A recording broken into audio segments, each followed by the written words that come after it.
Democratic ranking member of the Senate Intel Committee, Mark Warner, reportedly joking to donors about revealing sensitive information on the Russia probe, saying, quote, "If you get me one more glass of wine, I'll tell you stuff only Bob Mueller and I know.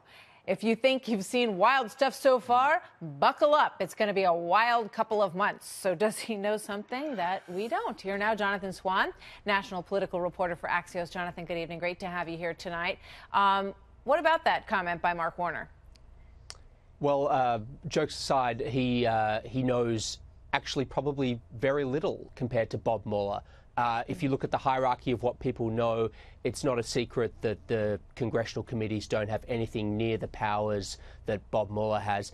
And even people on the committee have joked to me that they don't know probably 50% of what Bob Mueller knows. So there's probably very few things that just him and Bob Mueller know, because Mueller knows a lot more than Mark Warner.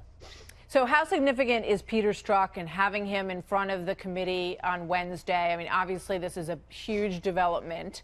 Yeah. He has said he is willing to come, so we assume he is willing to answer their questions. I think it's going to be one of the most politically explosive hearings, certainly of the year, perhaps of the last couple of years. We have a lot of members who are deeply engaged on this issue. People like Jim Jordan, Mark Meadows, they're going to be very well prepared, very aggressive in their questioning. Trey Gowdy, even Trey Gowdy, who's been much more moderate, generally speaking, is outraged by this issue. So he's going to come under intense questioning. And look, there's a lot of material to work with. Absolutely. I mean, you know, Trey Gowdy has been very respectful of Robert Mueller and his process. He hasn't wanted to criticize that in any way.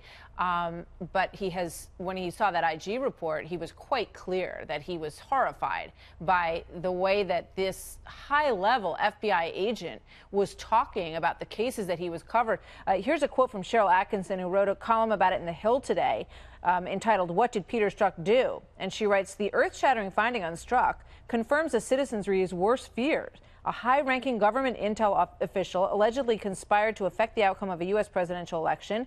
And here's the chilling part. If it weren't for the IG's investigation requested by Congress, he would likely still be helping lead the special counsel's investigation of Trump today." Your thoughts on that, Jonathan? Well, any fair reading of that report, a reader who's not colored by partisan objectives, if you just read that report with intellectual honesty, you will find things in there that he has said privately that are disturbing, that you don't want to see in a senior investigator. I challenge anyone to say that, with a fair reading of that report, that everything is fine. That being said, there is no evidence that the missing piece is what actions he took as an investigator to put his thumb on the scale, because it's clear. It's clear where his mind was. It's clear what he wanted to happen.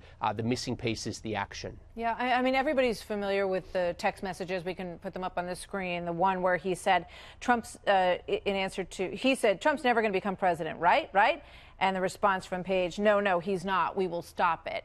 Actually, it's the other way around. Strzok was answering that. And then the one that we saw a long time ago, I want to believe in the path you threw out for consideration in Andy's office, that there's no way he gets elected, but I'm afraid we can't take that risk. It's like an insurance policy in the unlikely event that you die before you're 40. So, the question is, how did he act on that? And the Inspector General found that he could not draw a straight line between those comments and the action that the FBI took. But I think one of the interesting things, Jonathan, is going to be the questions that go around, how did you treat the two investigations differently? Because he was central in the Hillary email investigation, as well as being central in the Trump-Russia investigation, and the treatment appears to be very different.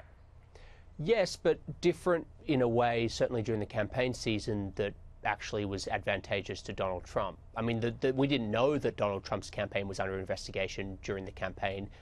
We sure knew about the Hillary Clinton investigation. So that's the other piece where there's a missing link. Yeah, but I mean, if you look at the way that Hillary's people were investigated and discussed, and the fact that they, began putting together the report on her being not guilty a long time before they even spoke with her, I mean, those kinds of things were very different in terms of the way they were handled. I would imagine you're going to get questions asking him to draw him out on that issue.